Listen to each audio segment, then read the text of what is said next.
and welcome back to the channel of nonsense. Next to me is the new BMW M3. Hopefully you know that because I've done about 15 videos on these this year. But this is the four-wheel drive one, which if you read Facebook comments is not a real M3 because it's four-wheel drive. And they've always been rear-wheel drive. We don't like change. I think it's the best M3 you can currently buy. So in this video, I'm going to go to war with the angry men of Facebook to show you why I think this is the best M3 you can buy. And I wonder who's going to be right, me or internet men.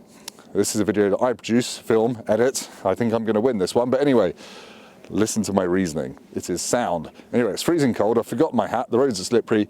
Yay for four-wheel drive. Let's go.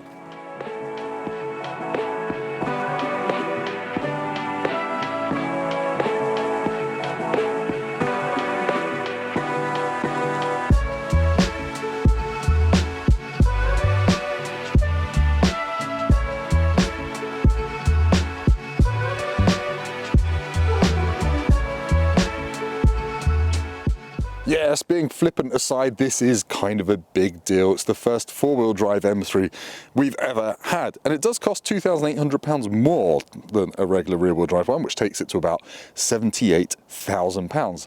This press car has only got two options on it, two options that cost £20,000. You've got 8 grand of carbon ceramic brakes. Look, they're huge, they're beautiful, and if you're going to do track days, then do stump up the cash. Otherwise, I'd stick with the regular ones. Now the next option is kind of a cheat because it's a pack and it's called the Ultimate Pack, and it kind of does what it says on the tin. It's £11,000 and includes all the sexy extra bits bundled together. So you get the carbon bucket seats, an electric boot lid, a heated steering wheel, laser headlights, the carbon exterior pack, and a few other bits. Here are those rather lovely seats. We've seen them before, but look at them.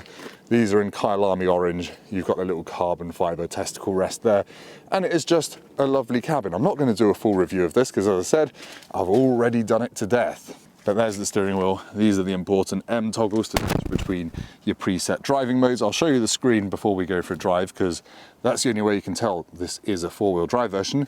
Otherwise, it is an M3. There aren't any xDrive badges on it. There's nothing to tell you it's four-wheel drive.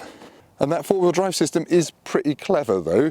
Most of the time it is rear-wheel drive until it detects slip at the back axle, then it sends power forwards, and the clutch it uses to send power forwards, BMW says they've engineered it to live up to sustained pressure on track. Basically, when you're driving it like an arsehole on a track, it won't overheat or get oil starved, so it will last, which is good, I guess. And it's also been engineered so that the mechanical bits, like that clutch, they get a chance to kick in before the electronic stability control and traction control kick in, so you're actually feeling the mechanical shunting around of power before the electronics start cutting power. Now, I know you M fetishists love an engine, and the engine in this is worth looking at, so I'm going to do it on the hoof, like those cows that are shagging over there. There it is, the 3-litre straight six. It's the S58, that's its code name. 510 horsepower, 650 newton meters of torque, with an 8-speed automatic gearbox, and it's completely unchanged from the rear-wheel drive car.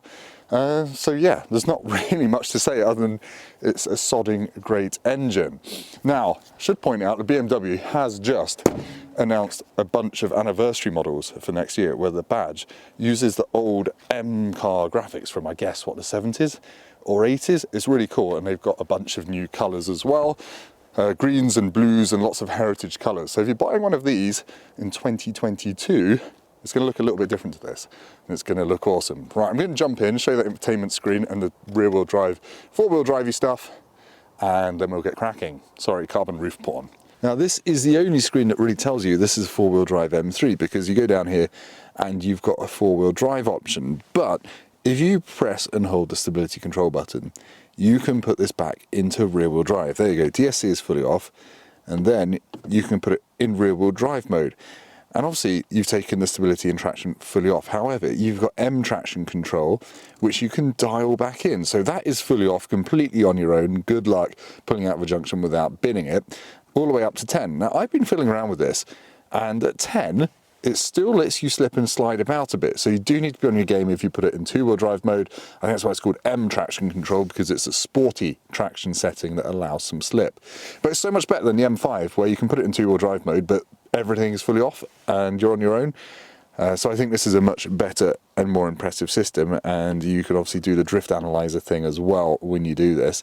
To be honest, I've been leaving it in 4-wheel drive sport in M dynamic mode, which is basically a safety net that will still let you slither it around in 4-wheel drive, but without binning it. Anyway, that's enough waffle on that, and let's go for a drive. Right, let's go for a drive in the BMW M3 xDrive. I've already got the engine running because I wanted it to warm up a bit. I'm going to go off in rear-wheel drive mode just to prove a little point about this car and living with the M3 day to day on UK roads in the wet and the damp. It's nearly December. It's about 11 degrees, so it's reasonably warm for this time of year. I just want to show you what accelerating in rear-wheel drive mode is like. Bear in mind I've got the M traction control set to 8, which is quite a high setting, so it's going to look after me. But yeah, I just want to put my foot down in second gear on a slightly greasy road, and yeah, it's trying to spit me into the grass, which isn't ideal, really. So yeah, rear-wheel drive in M3, yeah, the new M3 does have loads of traction, the rear drive one, but as soon as it gets cold, wet and greasy, you can't fight physics. In the dry, it's way better than the old one, but yeah, 4-wheel drive has its place now we've got this much torque and this much power. So I'm just going to put it back into 4-wheel drive sport mode and put it into M dynamic stability control mode, because that still looks after you but lets you have some fun. Now we're going to get some twisty roads in a bit. Let's talk about the sensible stuff first. The ride. It's firm, but it's well damped, so you could absolutely daily this and live with it every day. It's fine. It's perfectly livable. The view out is fine. The mirrors are decent. Everything about this is just pretty good. Now, performance is one thing I've not spoken about yet. The 4-wheel drive one does 0 to 62 in 3.5 seconds. It's 3.9 for the rear drive, so it's 0.4 seconds faster.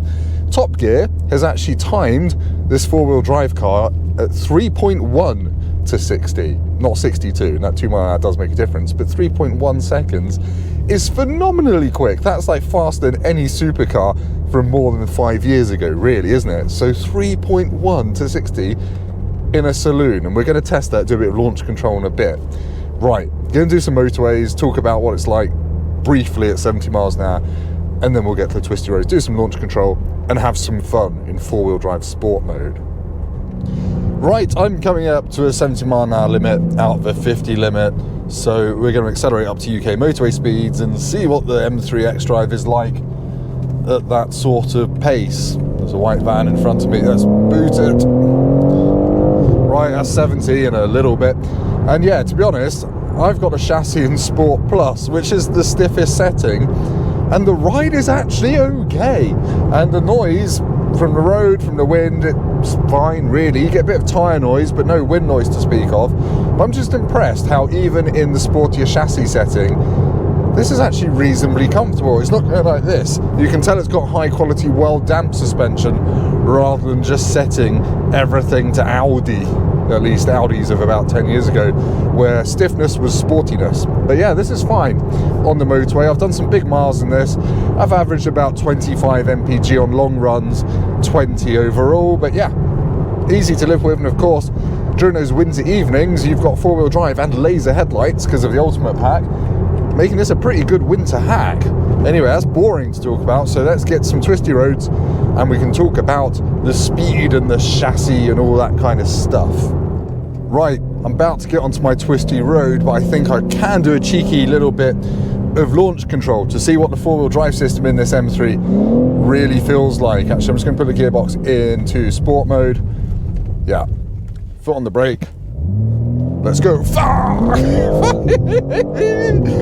Bloody hell. It is properly quick. The amount of grip this thing finds is impressive. The rear-wheel drive one's pretty grippy in the dry, but this is grippy in the wet when you want it to be. Now, what I would say is that if you leave this in normal 4-wheel drive mode, it handles much like a regular M3, but one with loads of grip. It almost feels like a Golf R, but with an interesting engine, which probably is sacrilege to say. 4-wheel drive sport mode is where you really reap the benefits of this being 4-wheel drive, because that's a really rear biased mode, and you can peel out junctions a bit sideways with a safety net, and it feels exciting yet still usable. And the beauty of this being four-wheel drive is you're not getting traction control lights flickering every time you pull out of a junction, which can happen in the rear-wheel drive one. It's just easier to live with. In terms of handling, apart from four-wheel driveness, it feels much like the regular M3. The front end has stacks of grip. The only downside is the steering is a bit smooth feeling, I guess. There's not much sense of it weighting up the front axle, so you have to build some faith in it. But when you do, you can cover ground so quickly. I just wish you got more of a sense of what the front tyres are doing through the steering wheel. It's an impressive thing. It's just really a more usable M3. You can do more driving more of the time in this. Let's go again. Yeah. You can sense that four-wheel drive system keeping most of the power at the back as long as it can to make things exciting. It is still a phenomenal car.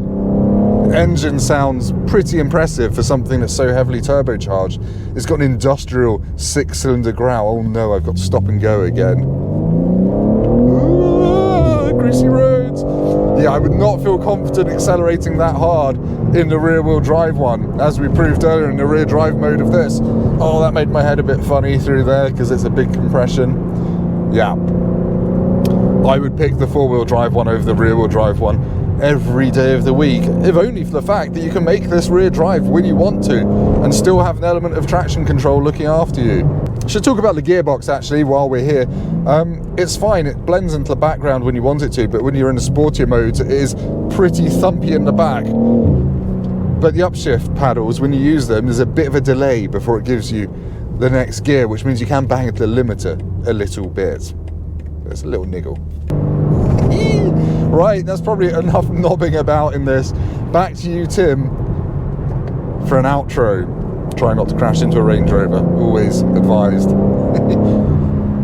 So in conclusion, what do I think of the BMW M3 xDrive? Is it better than the rear-wheel drive one? Well, for me it is, to be honest. As an average bloke driving on the roads in all weathers as a daily, this gives you more confidence. It makes more sense. Fewer scary moments, but if you want to, you can have your cake and eat it and put it back in rear-wheel drive mode and slither around.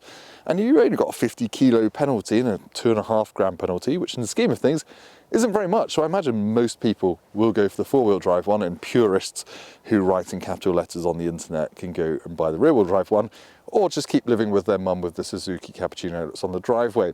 Anyway, hopefully that was helpful. Thank you for watching. Sorry it's a bit brief, but I'll stick my other videos of the M3 up there, so click them and give them a watch and give 6 months ago Tim some more money. Thank you. Thank you for watching. Like, comment, subscribe. Call me an extrovert in the comments, and go to Waitrose and buy mum something nice for Christmas. Goodbye.